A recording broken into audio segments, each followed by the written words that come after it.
തൂഫാൻ. ആട് ഫാമിന്റെ മറവിൽ ലഹരി വിൽപ്പന, പ്രതി പിടിയിൽ. ആട് ഫാമിന്റെ മറവിൽ കഞ്ചാവും MDMA ഉൾപ്പെടെയുള്ള ലഹരി വിൽപ്പന നടത്തിവന്ന തവളക്കുളം കറുപ്പം വീട്ടിൽ മുഹമ്മദ് ഷാഫിയാണ് പൊന്നാനി പോലീസ് പിടികൂടിയത്. പ്രതിയുടെ കയ്യിൽ നിന്നും വിൽപ്പനയ്ക്കായി സൂക്ഷിച്ച 1.76 ഗ്രാം മാരക മയക്കുമരുന്നായ MDMA പിടികൂടി. പ്രതിയിൽ നിന്നും ലഹരി വിൽപ്പന നടത്തി കിട്ടിയ 70,000-ഓളം രൂപ കണ്ടെടുത്തു. തൊട്ടടുത്ത പ്രദേശങ്ങളിൽ നിന്നെത്തുന്ന യുവാക്കളും സാമൂഹ്യ വിരുദ്ധരും അസമയങ്ങളിൽ ഷാഫിയുടെ വീട് കേന്ദ്രീകരിച്ച് ലഹരി ഉപയോഗവും വിൽപ്പനയും നടന്നുവരുന്നത് മൂലം പരിസരത്ത് സ്വൈരജീവിതം തടസ്സപ്പെടുന്നതായി പോലീസിന് ലഭിച്ച റിപ്പോർട്ടിന്റെ അടിസ്ഥാനത്തിൽ പോലീസ് മുൻപ് പലതവണ ഷാഫിയുടെ വീടും പരിസരവും പരിശോധിച്ചിരുന്നുവെങ്കിലും പ്രതി ഫാമിന്റെ ചുറ്റുമുള്ള പൊന്തക്കാടുകളിലും മാലിന്യങ്ങളിലും കായലിനോട് ചേർന്ന വീടിന്റെ പരിസരത്തുള്ള മറ്റ് വൃത്തിഹീനമായ ചപ്പുചവറുകളിലും ചതുപ്പുകളിലും ലഹരി വസ്തുക്കൾ ഒളിപ്പിച്ചു വെക്കുന്നത് മൂലം പോലീസിന് കണ്ടെത്തുവാൻ കഴിഞ്ഞിരുന്നില്ല.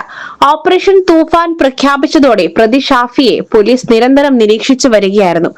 വീടിന് പരിസരത്ത് വാഹനങ്ങൾ വന്നു പോകുവാൻ പ്രയാസമുള്ളതിനാലും പോലീസ് വരുന്ന വിവരം ഏജന്റുമാർ ഫോണിൽ വിളിച്ച് അറിയിക്കുന്നതുകൊണ്ടും ഇത്തവണ കൂടുതൽ കരുതലോടെ മഫ്തിയിലും കായലിനോട് ചേർന്ന ഇടവഴികളിലൂടെ നടന്നും എത്തിയ പോലീസിന്റെ നീക്കങ്ങൾ പ്രതിക്ക് മനസ്സിലായില്ല.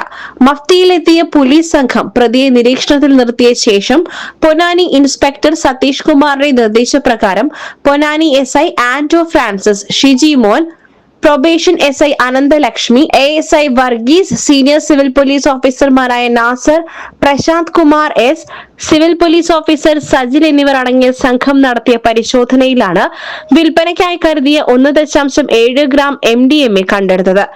പ്രതിയെ പൊന്നാനി കോടതിയിൽ ഹാജരാക്കി റിമാൻഡ് ചെയ്തു. Gold, pure gold. SS group, Nilambur.